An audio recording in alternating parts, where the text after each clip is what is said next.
We're out on the Recruiting Roadshow brought to you by Greenhouse, where we're talking with talent acquisition leaders and recruiting operations professionals about the problems keeping us up at night.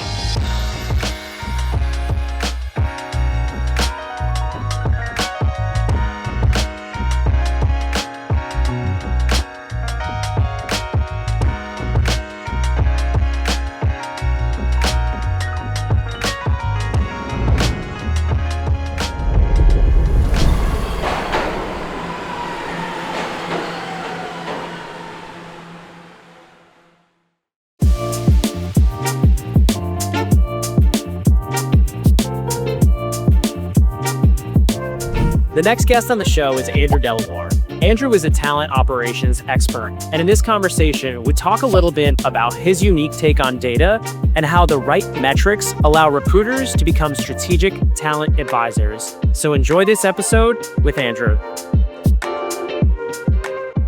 What does recruiting mean to you? Oh man, I am just such a big dork. I'm obsessed with recruiting operations. So when you think about like your experience, how do you paint that story of your own understanding of the roles you've placed for the types of work you want to do today? I would say the idea of what separates good and bad recruiters is I think that sense of ownership, that connection to what you're hiring for, right? And whether that's sometimes the product of, that you're working in the company for, or sometimes it's the passion you have behind, what you're trying to do. You're obviously trying to get someone a gig and get them into a better place. And there's a lot of happiness that comes with that. You get a lot of energy out of that, right? And so I think when you're somebody who can dive in and own your space and really understand that you're not just filling a job, you're starting somebody's career potentially, or maybe you're just elongating their career. And I think that connection to what you're actually trying to hire for is huge. When I was at Peloton, my first year, we were still in that sort of late stage startup phase, and the company was just going public. And then 6 months later, we're in the pandemic, which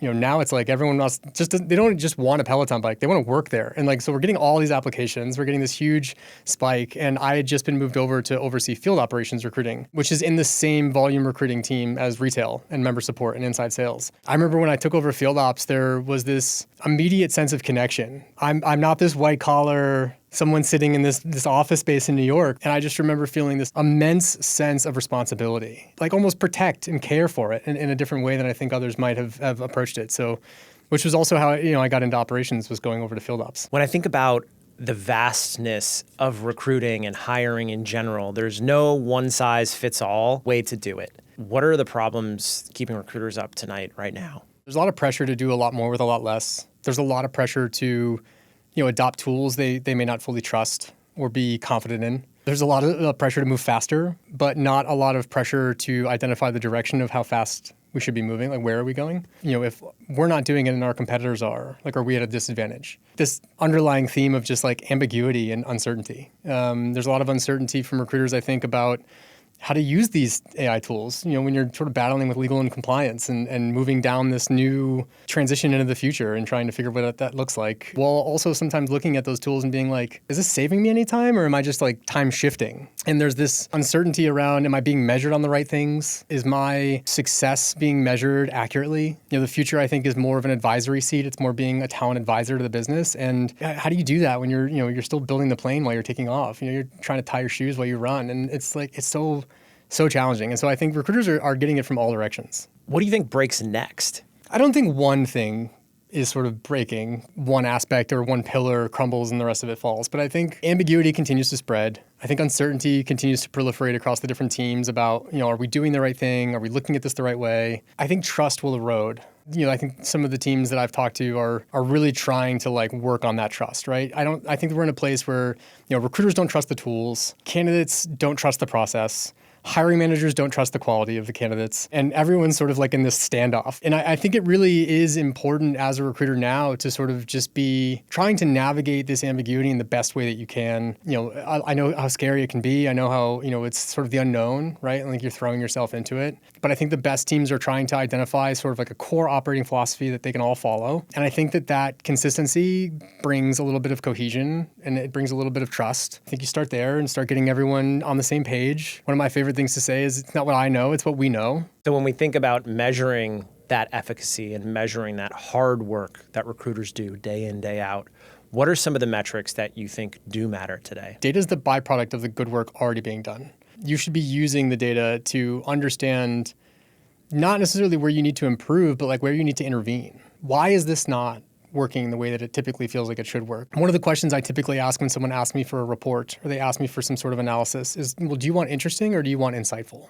Right? Because there are two very different ways that I can give you this perspective, which is, again, time to fill is interesting. I know what it looks like in terms of how fast it takes us to go from point A to point B. But is it insightful? Does it actually incite any actions or any reactions? And if it doesn't, then what are you measuring it for? I think the one that I've really been sort of loving a lot recently has been looking at reschedule rates and decline rates and no-show rates for specific interviews, specific hiring managers, and sort of like using that to understand where do we intervene. I am skeptical about the hiring manager department screen. That typically comes right after the initial screen with recruiters. Every step has to earn its spot in the process for me. Like you have to earn it. You don't just get it because of these hiring traditions, these things that we carry forward. What unique value, what unique signal does that stage produce? And so often, like I might look at a hiring manager screen and look at the data. It goes back to that investment from hiring managers of being involved and being included. Now I'm looking at it as maybe it takes me a typical swing of like 3 to 4 days just to get this scheduled, right? But then I look at reschedule rates and I look at decline rates and they're maybe 60%, 70%. Okay, well, so I get it on the books and then more than half the time you're moving it or you're saying that you can't do it. And I look at my no-show rates and sometimes you're not even showing up. And then I have to go back and reschedule it. And then I might look at data and say, okay, I'm going to look at that specific stage and I see 85% pass through. Maybe I look at it and it's 10 to 15% pass through. Neither of those things make me feel like that stage is essential, right? For different reasons. If you're passing through 8 out of 10 candidates in that hiring manager stage, I just wasted 5 days for you to agree with the recruiter. You should already be calibrated with the recruiter where you trust that the people they're bringing in are ones that you would want to talk to. And so I just feel like there's a better design. You should allow there to be more of this comprehensive evaluation. And I think that's where the data plays in, right? So when I can look at the data, I see that there's a heavy pass-through rate. I see that there's a light pass-through rate. I think that's, again, where we say, we go back to the trust aspect of what I think breaks. And if you continue to build on trust and foster on trust, this process becomes a lot smoother. And so then I combine all of that with, these reschedule rates, these decline rates, these pass-through rates. And I look at it and I say, like, what unique value does that stage bring? I think a hiring manager's opinion is critical in the entire process. I do just think there's a better design to get out from them what they're looking for without devaluing everyone else's time and wasting candidates' time. There's a great statistic that I think says that the best talent in the market is available for 3 days after they're aware of your company and then they're gone. And so if it's taking you 6 days, 7 days just to find them in the application review, and then it's taking you another 3 or 4 days just to get the department level screen, you're behind. Right? And that's where I think speed comes into play. And so the metrics I love are, reschedule rates and decline rates. Where can we shorten the time between interviews? I love looking at outcome distribution to see, are we just saying yes all the time? I love time between interviews. I love app to screen, app to reject. Again, I go back to the data is only ever going to be as good as the input. Help me help you. Help me bring this data, to the team as this evidence-based. And not, this sort of story that we've told based on these anecdotes, but let me bring this evidence, that we've got. And so, again, I have all of these different metrics that I think are important, but I think collectively, the importance of dashboards these days, I think is less. Everyone loves having a dashboard. And so I think if you're going to continue to build dashboards these days in recruiting operations, it shouldn't be about, trying to make, dashboards visible or trying to get them to be sticky. It should be making them hard to ignore. Bringing everyone down into this reality of a single source of truth, cohesiveness, consistency, calibration, and then using the data behind those different things in this quantitative way and not allowing it to dictate any of your decisions, but just allowing it to inform the questions you have to ask. I should be using this as a signal. It's a compass, right? It's not a map. It's not going to write the route out for you. And I think, that's sort of why when you look at storytelling, data is not the answer. It's just the question. There's a lot of ambiguity right now. We are seeing a high volume of inbound applications, but with sourcing tools now, we're getting more signal through noise for outbound. So we're actually going to see more efficiency at the top of funnel where the shortlisting becomes more efficient. But the historical hiring manager behavior in a market like this is the opposite. I actually haven't hired in an environment like this, and I don't think we've had the technology that delivers that quality signal. Yep. From an ops perspective, how do you think about leveraging data and the funnel to shift behavior and expectations from hiring managers? talent analytics was sort of where I got my foot in the door with the rest of the global recruiting team at Peloton and using talent analytics in a way that I felt like, it sort of just exposed what was happening. I can give you so many of my opinions on data and how to use recruitment data, how to look at recruitment data. I think it's probably my biggest objective as I move into the future is to try to evangelize people and looking at it a different way. Data is not the answer. It's never the answer. And it should force you to ask questions in a way that maybe even be like self-confronting and saying, this isn't what I thought, but if this is, if the data is saying something else, I have questions I should ask. And I also think we put too much importance on metrics in terms of measuring success and what's not successful. And I think that there's a really great, something called Goodhart's Law, and there's an anthropologist named Marilyn Strother who I think has this quote which explains it pretty well, which is, the second that a measure becomes a target, it ceases to be a quality measure. In the sense that measurement will manipulate behavior, right? You tell a recruiter you have to make 15 screens. Recruiters are just like human beings that are going to do anything in the path of least resistance to hit those numbers, especially like leadership and hiring managers to look at data in the sense of what questions does this allow you to ask? Like time to fill. Time to fill is to me the result of a bunch of other much more interesting metrics. And I think if you dive into that layer, that's where you start finding a lot of really cool things. I sit here and I talk about how important data is, and I talk about how much of the forefront data should be. I've met so many teams that will immediately distrust the data if it doesn't confirm what they already believe. If it's telling them something opposite of what they think is happening, it creates this weird animosity towards the data. I'm not using data just to identify like where we need to improve. I'm not just using it to like call you out to your manager about like where you're not performing well. I'm also looking at it to identify patterns of success and like where are we actually doing well. Data is the byproduct of the work you're already doing. And that's where I think that interesting sublayer of metrics comes in, right? Well, what's the time from the application to screen, application to reject? What's the time between interviews? What's the reschedule rates and the decline rates? What are those pass-through rates? And I know how difficult it is for recruiters these days. Again, looking at twice the amount of applications, the haystack keeps getting bigger, the needle is the same size. And you're constantly, sort of like these treasure hunters with your metal detector, just hoping that it's going to land on the right candidate. And I think that's where it's important where the hiring managers, they need to commit back into the hiring process. If you want your recruiter to deliver on a strong candidate, then you need to be as equally invested in the process. If you're going to bring data to the table, make the data compelling. I've recently been saying that I actually think the better description is to be a translator. You really need to make the hiring system legible for everyone. Having someone who can come in and help translate it into a legible system that everyone reads the same way, I think is where data is super important. Not to discount recruiter intuition and like where that plays a big part, because I think that's important. Data is not a truth teller. It's going to lie to you a lot. It's just as good as the input. And a lot of times, bad data just helps people make bad decisions faster. And when I think about the data that's often in the dashboards, we're measuring 4 inputs: time, cost, quality, and quantity. The average IC recruiter is not responsible for cost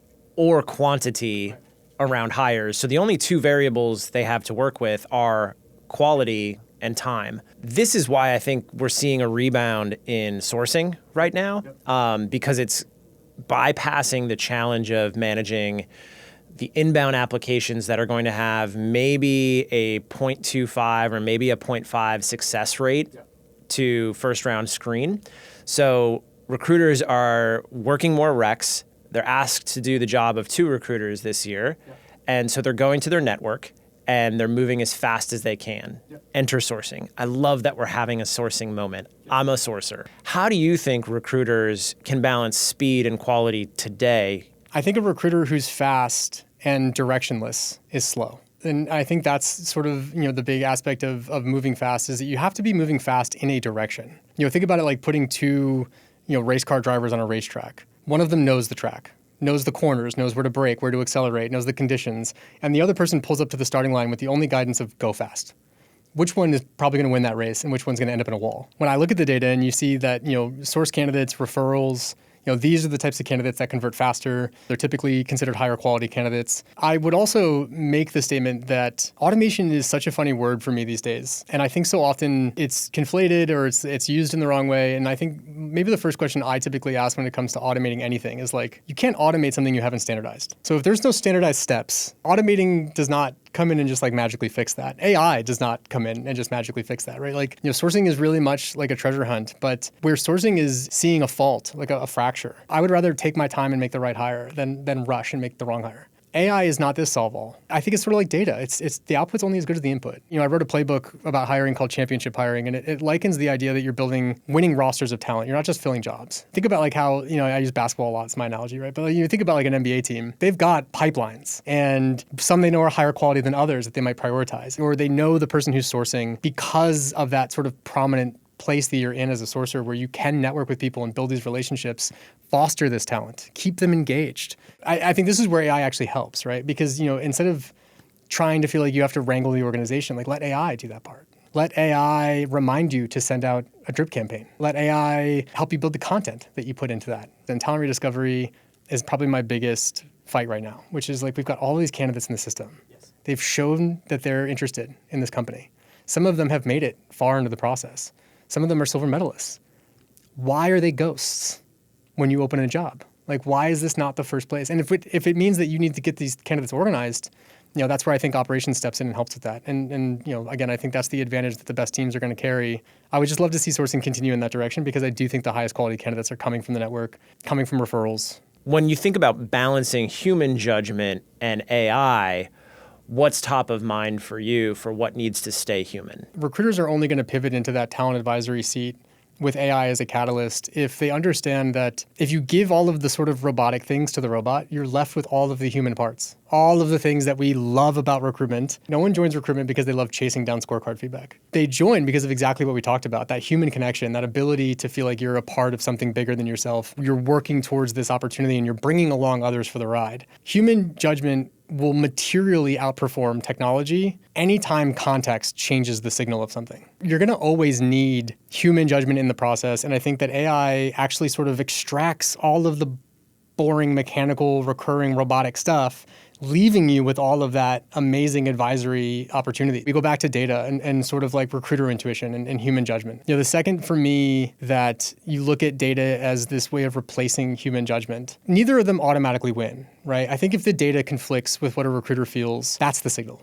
Everything that counts can't be counted. Not everything that can be counted counts. And so it's important that you still have a recruiter who can sit there and listen to sort of the wavelength, the frequency below all of the data. When you're on a phone call with a candidate and you hear hesitation, excitement, how they react to trade-offs when you're talking, how do they respond when you tell them about the offer, in the negotiation, the comp. AI doesn't have that nuance yet, right? And so human judgment will always win out in the cases where I think context will change what the signal is and what it means. If you really focused on AI taking over that mechanical piece, the administrative work, the burden of formatting your scorecards. And so think of like AI with note-taking, and the tools that are coming out now.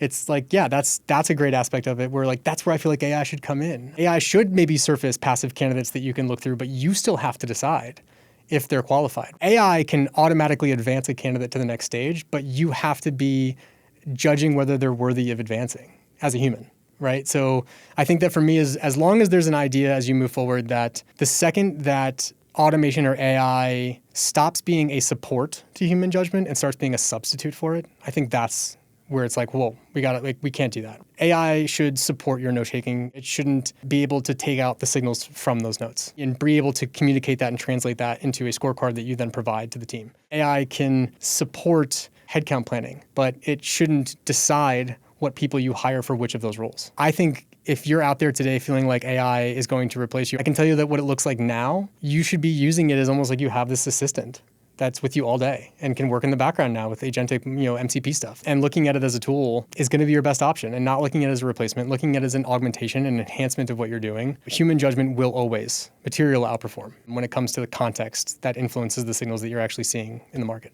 And it goes back to what recruiters have within their control, which is time and quality. Yep. The business is always going to tell recruiting if they can do it faster. I want to know my numbers, and I'm always striving for that fastest number because it's balancing quality with that speed, but the industry still measures speed as proficiency. Even last week, I saw a thread that was, what is your fastest time to fill? It's this signal that we tell ourselves that allows us to justify our existence as recruiters. Even that does not have a universal understanding around the world of recruiting. So we have a lot of work to do. What are you excited about for the next frontier of recruiting, and whether that's with AI or without? I think, again, like moving into the future with or without AI, I think we have to just sort of chalk up that AI is not going to go anywhere. Maybe the version of like with AI in this way or like with AI in this other way. I think, again, if you're a recruiter now who's not leaning into being a knowledge expert, leaning into understanding your market, tethering yourself to the company and the product and like who you're hiring for and the team identity, AI is not going to serve you in any way that is a benefit. The AI is supposed to, in my opinion, just be doing things for you that are boring. Right? It shouldn't be doing any of the exciting work. That's not fun. Like it should be doing the boring work. And, not to say that there are things in recruitment that are boring, but, you think about coordination. That's one of the big ones. That right away was where I felt like where does it benefit the process? Where does it like step in and actually do the thing you're hoping it will do? Being able to be curious. I think recruiters need to be able to lean in to these tools without just like blindly trusting. Like, there's a lot of legal and compliance right now. I mean, if you're in New York, you got New York Local Law 144, you got EU AI Act, you've got GDPR generally. Like, there's a lot of legal and compliance teams that are out there like, no, recruitment is a high risk area for AI and we're not doing that. We're not implementing that. We're not going to give you that access.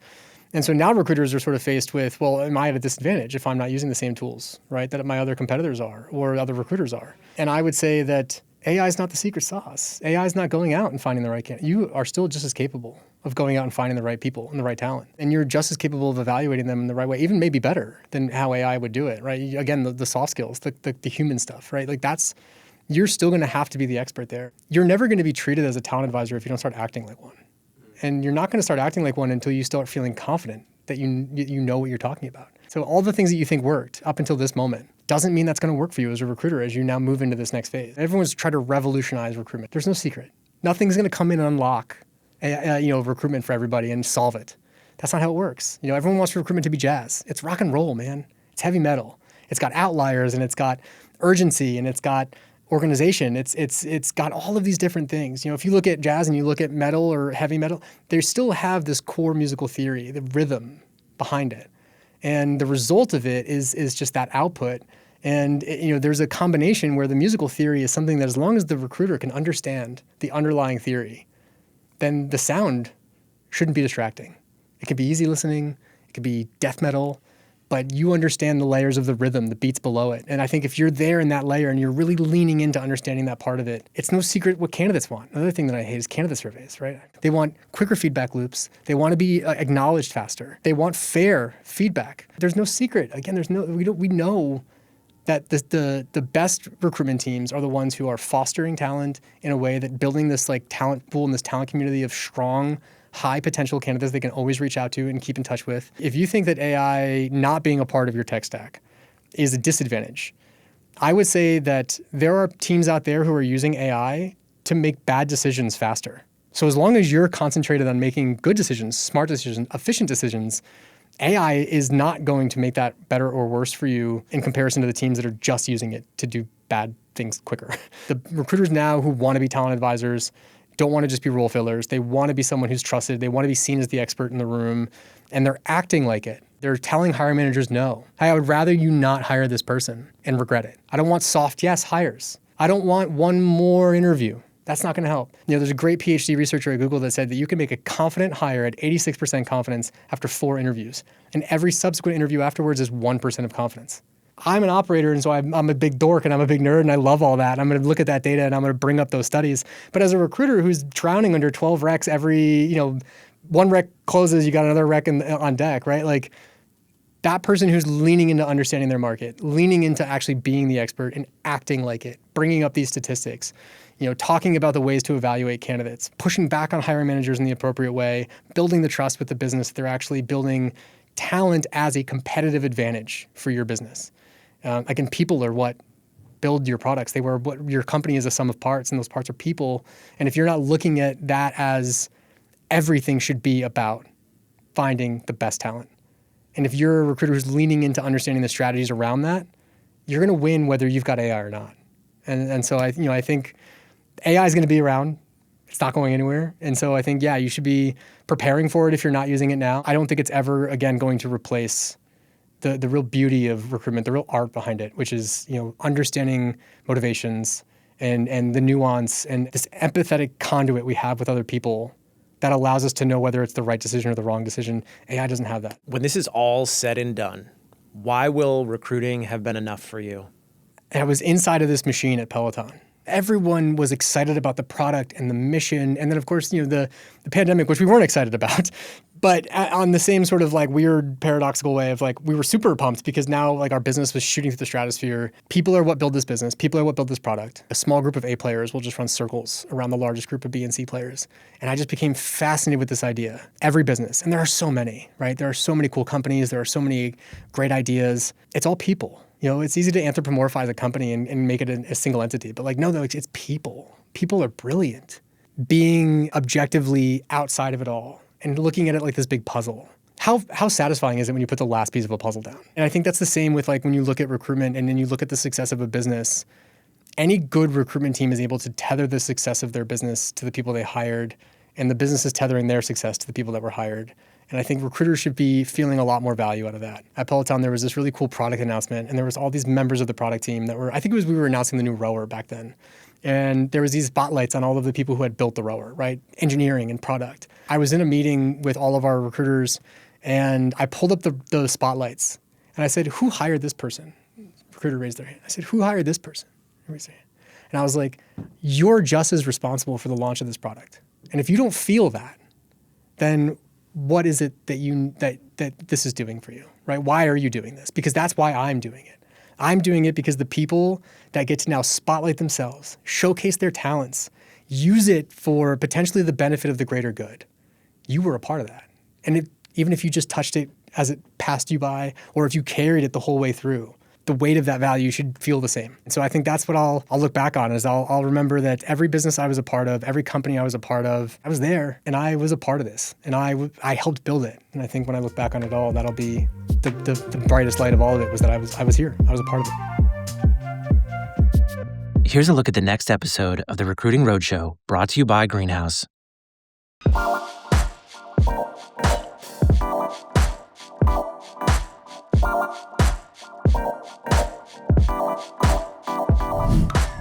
The next guest on the show is my friend Clifton Jadu. Clifton is a phenomenal technical recruiter, and he's built recruiting systems at companies like Compass, Foursquare, and he even had a stint at Webflow and Hinge. When it comes to sourcing technical talent, there's no one better than Clifton.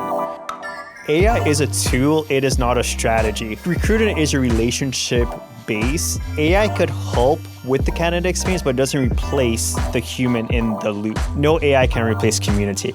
The roles that I'm filling are people that I am going out and finding, building relationships with, and placing those roles. To me, that's the craft of recruiting. That's the fun side of it. Regardless of the role you're in, it's very important to take care of yourself and to not base your self-worth on something external. Life is far too short not to work on cool problems with interesting people. Empathy is one of the strongest suits that is unfortunately overlooked. And that's a little bit of the spirit that I'd like to see keep going. That optimism, that curiosity, that scrappiness.